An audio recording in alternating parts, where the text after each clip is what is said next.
A ver, la historia está llena de líderes, ¿verdad? Pero pocos son recordados por ser, digamos, los peores. Hoy vamos a sumergirnos en la figura del rey Acab, un reinado que, aunque antiguo, nos deja lecciones sorprendentemente actuales sobre el liderazgo, la influencia y las consecuencias de nuestras propias decisiones. Esta cita del libro de Reyes es que no deja lugar a dudas. Acab no fue simplemente un mal rey. El texto lo califica directamente como el peor hasta ese momento. Y claro, la pregunta es inevitable. ¿Pero qué hizo exactamente para ganarse esa fama tan terrible? Pues bien, para entender de dónde viene esa reputación, tenemos que meternos de lleno en las acciones que fueron cimentando su legado a lo largo de nada menos que 22 años en el trono. Pero ojo, que la historia de Acab no es la de un villano de peli, de estos malos malísimos sin más. Como pasa a menudo, era un hombre lleno de contradicciones. Y para entender por qué todo salió tan mal, primero tenemos que ver, bueno, sus dos caras. Vale, para ponernos en situación, un repaso rápido a los datos clave. Acab fue rey de Israel, del Reino del Norte, con la capital en Samaria. Estuvo en el trono 22 años y, como vamos a ver enseguida, su mujer, Jezabel, va a ser una figura, bueno, absolutamente clave en toda esta historia. Y aquí está el meollo de la cuestión, el gran conflicto de su personalidad. Por un lado, que no se nos olvide, era un líder capaz, un buen estratega militar.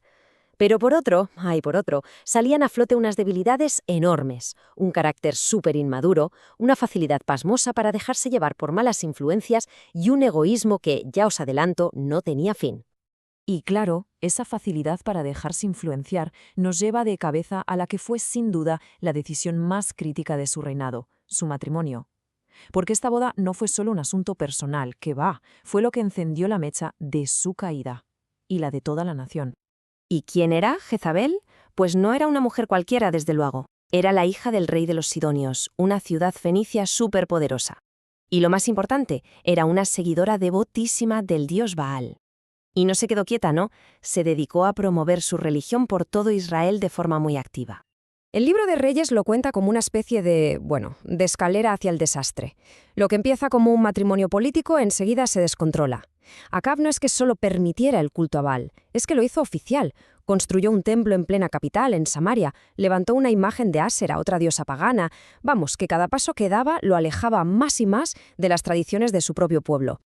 Si tuviéramos que buscar una sola historia que resuma a la perfección todas las flaquezas de Acab, sin duda sería la del viñedo de Nabot. Es como un caso de estudio, pero en plan devastador. La cosa empieza con un capricho, un deseo que parece simple.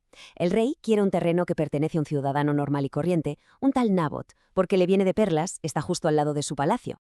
Nabot, claro, se niega. Le dice que es la herencia de su familia y que no la vende. Y aquí es donde vemos al Acab más inmaduro. En vez de reaccionar como un rey, ¿qué hace? Pues, según nos cuentan, se pilla una rabieta monumental, se deprime, refunfuña y hasta deja de comer. Vamos, una reacción totalmente infantil para alguien que dirige una nación.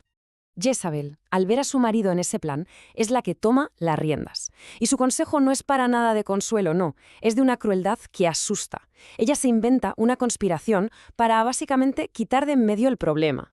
Y el plan, pues, sale a la perfección. Acusan a Nabot en falso de blasfemia, de traición, y lo ejecutan. ¿Y qué hace Acab?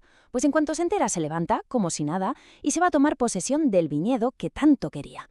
Su egoísmo, alimentado por la malísima influencia de su mujer, acabó en un asesinato a sangre fría. Esta historia y otras de la vida de Acab nos llevan a la gran lección final que podemos sacar de su vida. Una lección que tiene todo que ver con cómo tomamos decisiones y, sobre todo, a quién hacemos caso. Y esta es la clave, lo que conecta esta historia tan antigua con nosotros hoy. Es que es algo muy humano, ¿no? Nos gusta escuchar a gente que nos da la razón, que confirma lo que ya queremos hacer. Aceptar un consejo que va en contra de nuestros deseos, eso cuesta, requiere humildad y una fortaleza que no siempre tenemos. La vida de Acab, que estuvo siempre marcada por escuchar a profetas que le decían justo lo que quería oír y a una esposa que sacaba lo peor de él, nos lanza esta pregunta que es fundamental. A ver, si todos damos y recibimos consejos constantemente, ¿cómo narices distinguimos los buenos de los malos? Pues bien, según las fuentes hay como 3 filtros para saber si un consejo es bueno.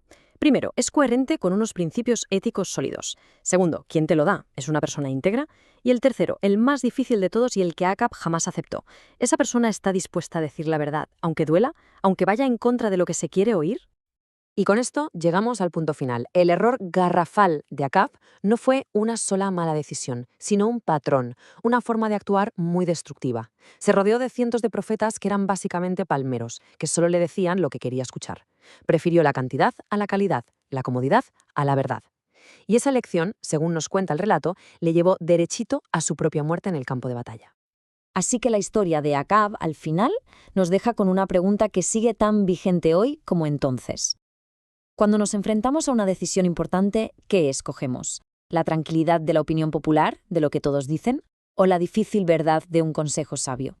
El precio de esa elección, como nos demuestra este antiguo rey, puede serlo absolutamente todo.